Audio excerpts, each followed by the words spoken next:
Welcome to Casual Wednesdays for July 23rd, 2014. I am Jonathan Downin, as always, joined by this guy. Mike Feyrer, also That's a right. Fish Tuxedo. Yeah, and we are from Fish Tuxedo. And we're going to talk some games for almost exactly, but not quite exactly, 25 minutes. Yeah, it sounds about Probably right. close. Yeah.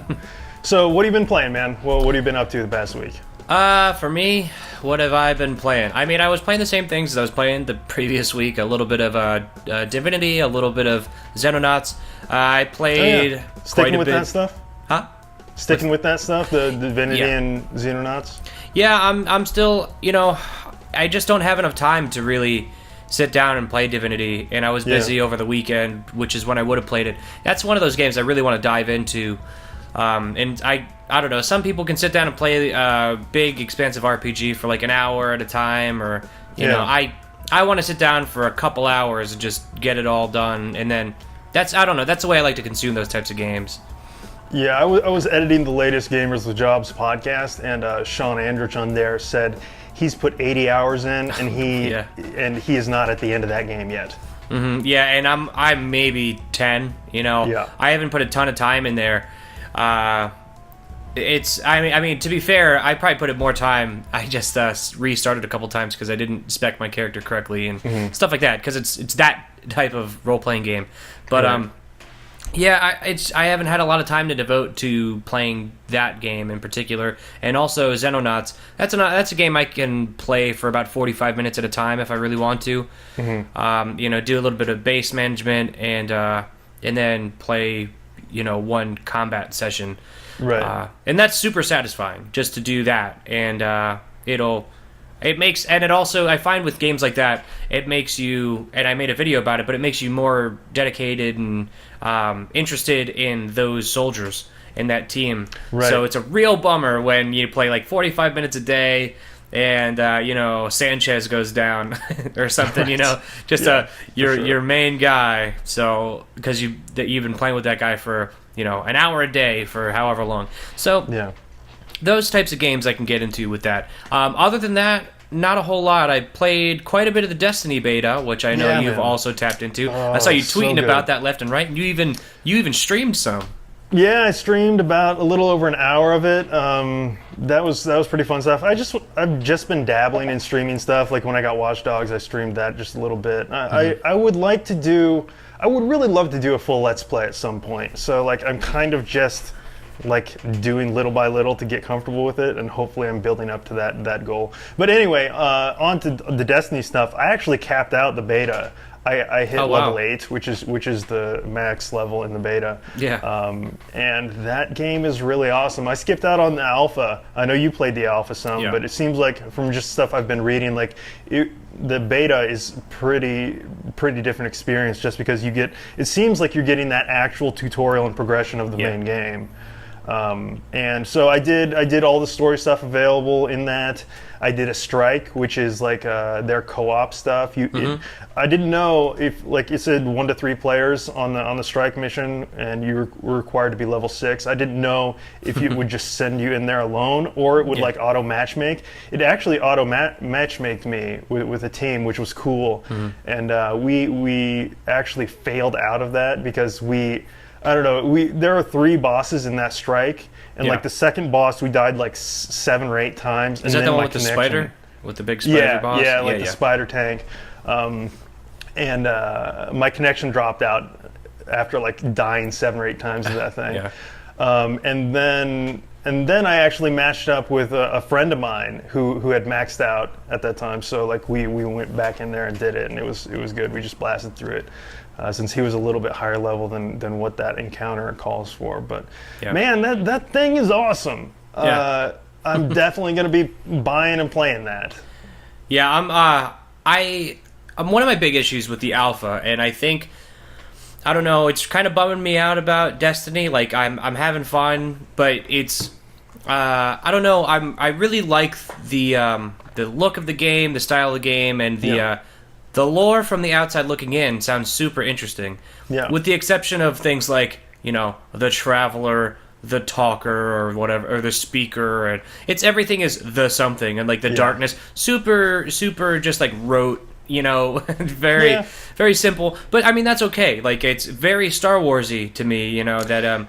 I totally felt the exact same way. I think it's really successful in world building, even if some of that stuff is pretty like on the head and like really sort of esoteric, big picture. I think that's the easy way to get people invested because you don't really fill out any detail, so it can just kind of feel meaningful to people, without doing much.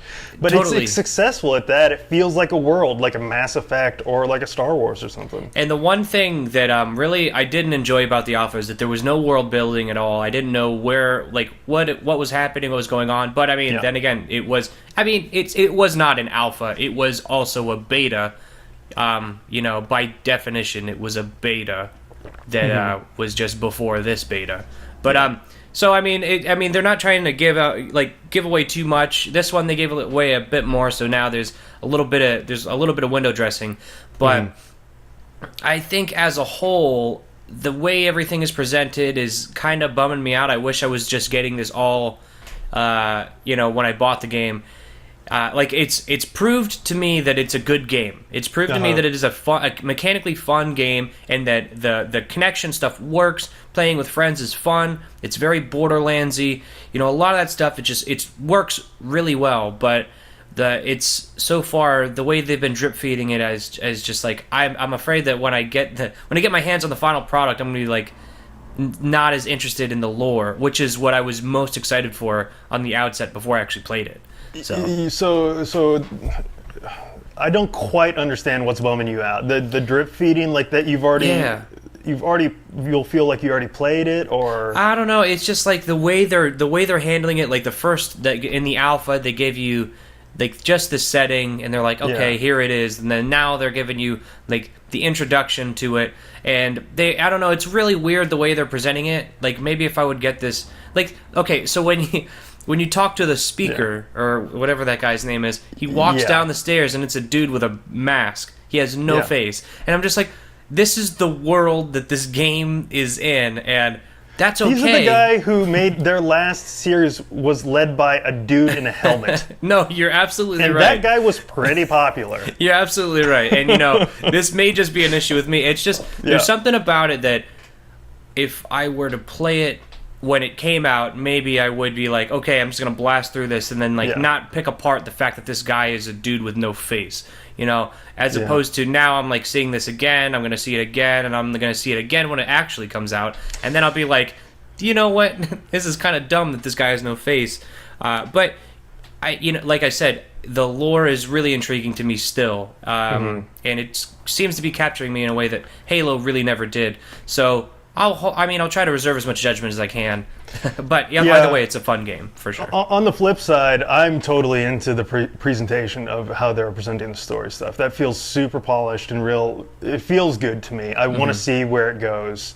I like what they're doing there in a way that I liked. I'm a pretty big fan of the Halo games, but that's almost in spite of how the story is handled in those games. Yeah. Because they're pretty bad. Just the sort of pacing of the story stuff and just the dialogue is not great.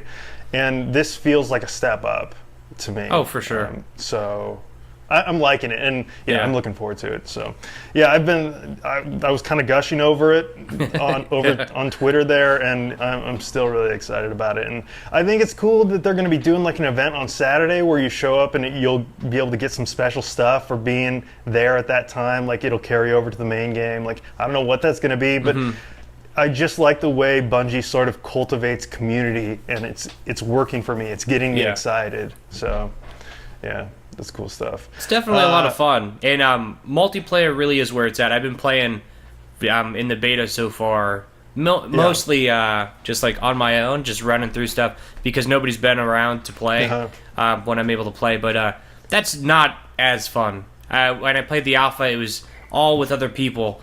And that was incredibly fun, and I can't wait to get my hands on the real game where I'm not constricted by time, or we can all coordinate and figure it out. Because that's definitely something I really want to sink my teeth into. I'm really excited for that game. As much as I sound like I'm down, it's going to be awesome when it comes out. Either way. Yeah. And before we get into the news here, I want to hear just a little bit more about your feature. Your feature on Smash Brothers went up yesterday, and it seems like people are pretty into it. Give me some context for that Mega Man portion of the video, where dude is losing his mind. Oh my god! So that is actually from E3 when they had that big Super Smash Brothers tournament. Okay. And that was like the Jeff Keighley hosted one, and all these guys that are pretty big in the Super Smash Brothers scene were there, and women. I don't want to, let's not be too non-inclusive. But it's just everybody who was popular in that scene was there to play, and they had these commentators who did an excellent job. These two guys did such a great job, and the final Smash, which was introduced in Brawl, which all these characters have their Smash attack their Smash ability, where it's the meter fills up. In other games, the meter will fill up, and you have a combination of buttons, and then you do some wicked attack. In this one, you smash. There's a Smash ball that floats around. You hit it, and when it pops, whoever popped it, they have this wicked Smash attack. Or Final Smash. And nobody had seen Mega Man's because this is a new character. Nobody knew it was going to happen. It just so happens that Mega Man pops this ball, and he just... it's just this incredibly, fan servicey Final Smash where multiple Mega Mans from multiple universes all pop in to shoot everybody at the same time, and this guy loses his goddamn mind, screaming Mega Man, super so fighting good. Robot, saving the world. Okay, let's take a moment of silence. I'm gonna put it in right here. Okay. So check this out. Mega Man, the super fighting robot. He got one! Super fighting robot! Mega Man! Fighting to save the world! Alright, so hopefully that's enough time. Pretty awesome, right? It's a pretty long clip for what it is, because the guy just goes on for so long. Yeah. But I'd seen that video twice, because it's just so incredible. It's amazing. I had no context for it. I know nothing about Smash Brothers, and it was amazing to me. Oh, yeah. I figured you seem to enjoy it quite a bit. Yeah, it's good stuff. Yeah. So anyway, that's awesome. Check out that feature. It's good stuff. Let's hit the news. You ready for it? Let's go right into it. Okay, EA is up first with some delays. Big one first, Battlefield Hardline, which we've talked a bit about, pushed next year. Good. This is a huge one because we've discussed it before. It looked like, and it's been criticized as being like it probably should be an expansion pack, not a full game. So it's super surprising that EA would push it to next year, because I assume they have another Battlefield game slated for next year too.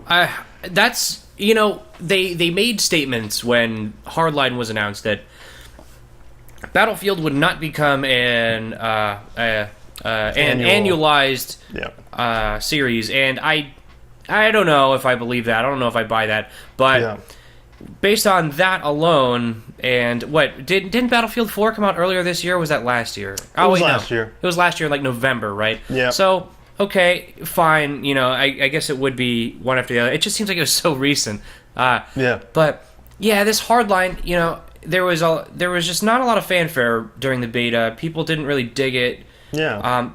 The people who like Battlefield, it was a Battlefield game and they enjoyed that, but there's just something about it that like you said, it felt very expansion-y. It just didn't feel like a full product. It's the same thing with Destiny. It's hard to judge it. It is a beta, so you don't want to get too many preconceived notions. You don't want to get too deep in there, but that's the gamble you take when you make an unfinished product and give it to people in such a limited time span and a limited capacity.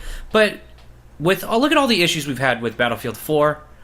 I think it's safe to say that if they're like, look, we don't want to fuck this one up, let's delay it until next year.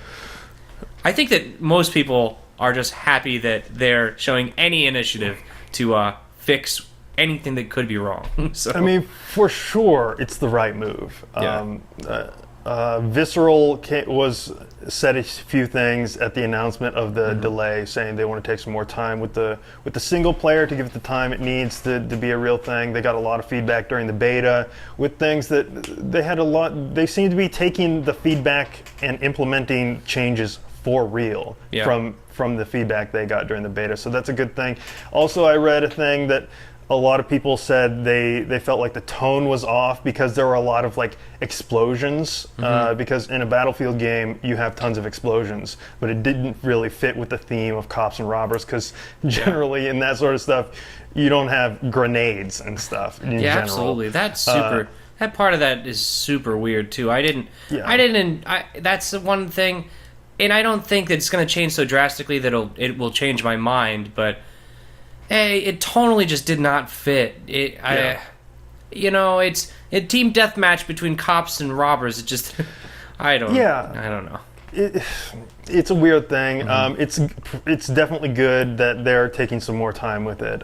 But I still have very little interest in the game. But now they have time to show me why I should be interested. Rather than it just being a few months out. Also, Dragon Age Inquisition pushed 6 weeks from October 7th to November 21st.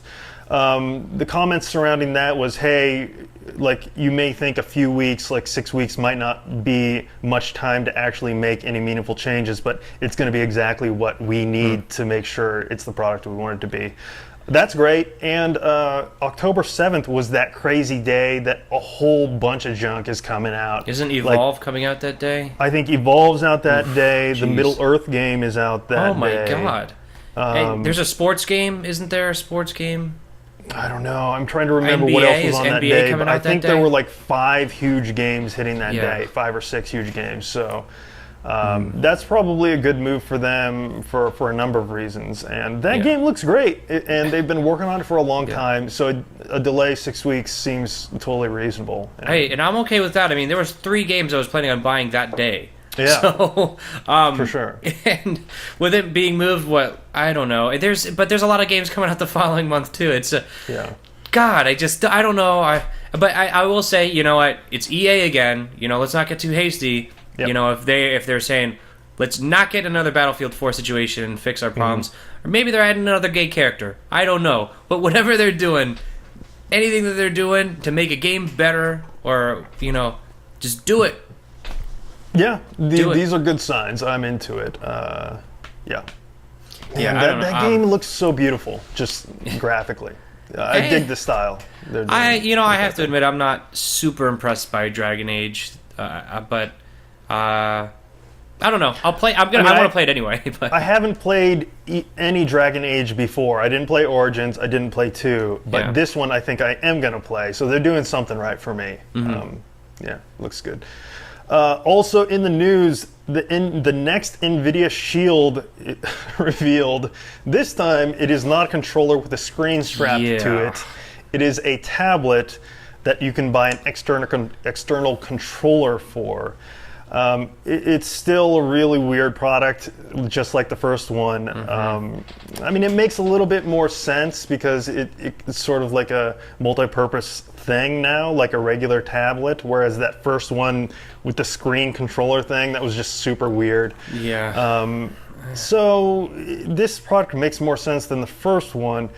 It's still weird, though, and I guess the selling point is that it has that K1 Nvidia, their advanced processor, which is cool. But I don't know. What do you think?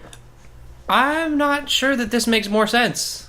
I mean, how much is this? How much is this new one? I think it's starting at $299 for 16 gigabyte Wi-Fi. And that does not include the controller. The controller is a $60 extra purchase. Yeah, and I think that the controller was the only thing that was like any good about that product. It's like it's it's built in. It's an Nvidia product. If you have an Nvidia or a certain Nvidia graphics card, it makes it compatible with streaming and more streamlined with the streaming. You can stream from your PC. It has built-in Twitch support if you want to stream some Android games. Insane. It's awesome that it's there. Yeah, I don't know how many people want to do that, but it's just I don't understand why they thought that let's make this thing that was a. I mean, don't get me wrong. It's not like a ton of people were buying the Nvidia Shield before, and I understand that, but the Nvidia Shield was a controller with a screen strapped onto it that should not have been a touchscreen. I don't know why that was a touchscreen, but the point is that it was a controller strapped to a screen, basically a mobile console that could play real, like, console games or PC games streamed to the device, and that was unique. Now we have this tablet. There are tons of tablets on the market that are just as enticing, if not more enticing. iPads, Kindle Fires, Nexus 7s. Sure. These all exist, some of them cheaper, and they also have the option to purchase a controller. True. It's not something that, I know this was like made with this in mind, but it's probably an Android tablet anyway, and you're just going to buy it is Android, right? It is Android. I think the selling point, just like with the Shield, is you can stream your local PC games, probably. Yeah. And with this one, I don't know if this is officially available on the first Shield as of now or not, but also you can... okay, only in Northern California. But if you live in Northern California, you can use their OnLive grid type system to play remote PC titles as well. Which is, like if this were to take off, it's definitely interesting. But how big is this screen? How big is this device? It's I believe it's like a 8-inch device. Okay, see, there's the problem. Okay, can I lay in bed and strap that device to a controller and play it? I don't know. You could do that with the Nvidia Shield, and I think that was kind of the fun of it. I'm not going to sit on a couch and play an iPad game hooked up to a controller. You know what I mean? Yeah. And there's a reason why most iPad games are designed to be played on a touchscreen. Is because that is, if you want to sit on a couch, you don't feel like an idiot. When you're playing, something on the Nvidia Shield, the past Nvidia Shields, you could lay in bed, you could sit on the toilet, you could sit wherever, you have it all attached. That's what I mean when I don't see why this exists, because now it doesn't even come with the controller. At least if it came with the controller, you could say, okay, this is for games, and we're giving you everything you need to be able to sit on the toilet and play it. But you can't even do that, and I don't think there's a comfortable way, because you have to prop up the tablet, and yeah, it's super weird. I don't know quite why they're doing it. As you said, I can't imagine the first version sold that well. I imagine the reason for the change in direction for going towards a tablet is exactly because the first one didn't sell that well. Yeah. And there must be enough interest in this product in general for them to even try to iterate on it. Yeah. So, you know what? Maybe I'm totally wrong. I don't know. Who knows? Maybe that thing sold like crazy. Either way, I guess it's this is much less of a product for me than the original Nvidia Shield is, I guess is the best way I could put it. Yeah. But it's for somebody else who knows. Yep, and that's that. Two last quick things. Did you check out that Assassin's Creed Unity video, technology, engine thing they put out? No, I did not. It's cool. Not a big deal, but just I love that stuff, so I wanted to mention it, just point it out. I bet it looks good. And that game looks super beautiful. So, just fun stuff. And also, this happened. Doom was shown off to QuakeCon attendees, and apparently everyone who saw it thought it was amazing. Yeah. And I don't know what my feelings are about this upcoming Doom. I don't know anything about it, obviously, except for the fact that sometimes when you die, a demon will rip your arms off and beat you to death with them. Right. And that's cool, whatever. It seems like the type of thing that those people wanted. They were so ecstatic. Yeah. But the one thing that I can take away from that Doom showing, which they're saying that we might not even see, the public might not even see anything until next year regarding Doom, which that is, as bad as it is for us, that is super cool to everybody at QuakeCon. It really is. That is so unbelievably awesome. And I just wanted to talk about that for just a second and just say, hats off to them. Hats off to id for giving their fans a taste of something that nobody else on the planet could see right now. That is it's such an incredible in move. A real serious way. It's for real. Fans got to see the thing. And just hats off to them. Good job, id. And I think everybody was skeptical. absolutely everybody was skeptical, but everybody was a little bit happier about the whole thing when Wolfenstein turned out to not be a turd and actually ended up being awesome. Yeah. So I don't know. And with this happening, maybe everything I thought about New Day id was kind of wrong, even though they didn't make the new Wolfenstein, but it was on their tech. So yeah, I don't know, man. I'm scared to get excited for that, but what I'm hearing about it, just the excitement from people that saw it and what they're saying about it, that like it's a retelling of the first 2 games, which I guess I don't really care. I mean, that's just sort of nostalgia stuff. That's like, I'm like, oh, okay. But like they say the gameplay is going away from what they did like with Doom 3, like slow-paced sort of like stuff, and they're throwing tons of enemies on screen, and you're just plowing through. I mean, those kind of shooters don't even exist today, and if anybody should be making one of those, it seems like it should be id, and it should be a Doom game, so that sounds great. I'm into it. What, I guess just to round that off, what do you think about these studios that kind of lost their, like, there's no John Carmack there's no John Romero. How do you, like, you know, I wonder how this game is going to turn out, and I know recently there have been other studios that lost some of the key pillars that put out really quality products. Really, I can't think off the top of my head, but I know recently there was a studio that made a game that was just really good that lost a lot of their, you know, a lot of the guys that seemed real integral to that to those products. And now there's Doom missing the 2 dudes who were, you know, right on top of that. So, well, who besides John Carmack, who left id recently? Well, there's been a couple people leaving for like to form indie studios or leaving for Oculus Rift, and I don't know. The loss of John Carmack, I think, is almost inconsequential. There's lots of people doing good tech stuff, and its tech is not the problem. It's their game design that's the problem. So I'm not worried that they lost John Carmack in particular. I don't think... Yeah, I think that's fine. Well, that makes me wonder if maybe the creative guys can come out of the woodwork and, you know, put the best foot forward for a well-designed game, as opposed to... I imagine this is like probably one of the first games coming out of id that is almost from the beginning influenced by id being a Bethesda company. Yeah. That's a good point, I would think that's a good thing, because Bethesda in general makes pretty good games with their in-house studios. Yeah. And id has not traditionally made very good games prior to being a Bethesda studio. So maybe with that oversight, there are people who like came in and said like, hey guys, like you're a quality studio. You should be making more quality, well-rounded quality stuff. Here's what you can do to like help the parts of your games that aren't the best. Yeah. So it's a good thing, I think. That gets me excited for this new Doom. So. Just thinking about that kind of stuff. I think that's good. And that's the news. And that's our time for Casual Wednesdays. So check out our features going up every Tuesday, Thursday. As I said, check out Smash Brothers feature. I'm going to have more History ofs coming up. If you're into that stuff, check that out. And you should do History of Esports, speaking of.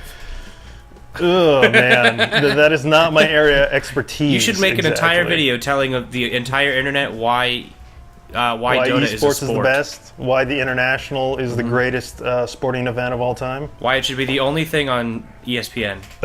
Right, of course. 1, 2, and 3.